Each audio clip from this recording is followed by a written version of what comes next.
മുത്തിന്റെ മുഖത്ത് പ്രത്യേകമായ ഒരു സന്തോഷം നിറഞ്ഞിരിക്കുന്നു. അല്ല മുത്തേ, പ്രത്യേക ഒരു സന്തോഷം ഇല്ലേ? ഇല്ല മുത്തേ. ഇല്ല, ഉണ്ട്. സന്തോഷം ഇല്ല. അല്ല മുത്തേ, മുത്തിന് പ്രത്യേക ഒരു സന്തോഷം. സങ്കടമല്ല കണ്ടോ? പോകല്ലേ, അയ്യോ പോകല്ലേ, നേരിട്ട് പോകല്ലേ, അങ്ങനെയല്ലേ മുത്തേ നീ പറയുന്നത്? അങ്ങനെയല്ലേ പറയുന്നത്? പോകുന്നതിന്റെ സന്തോഷത്തിന് വന്നതാ. അല്ലേടാ ചാക്കരെ? ചിരിയുണ്ട്, ചിരി. ആ, ഒരു ചിരിയും കൂടെയാ. പോകുമ്പോ മാത്രമല്ല ഇത് സന്തോഷമുള്ളൂ, ഭാഗ്യമായിട്ട് ഇറങ്ങുമ്പോ മാത്രം മുത്തിനൊരു പ്രത്യേക സന്തോഷമുണ്ട്. അതവൻ പറഞ്ഞു പഠിപ്പിച്ചിട്ടുണ്ടായിരിക്കും. അയ്യോ ശല്യം പോയി,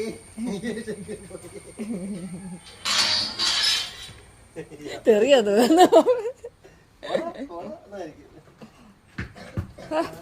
ബൈ. ഞാൻ കൂടിന്റെ അകത്തിട്ട് വെക്കാം, നീ പോയി മേടിച്ചു.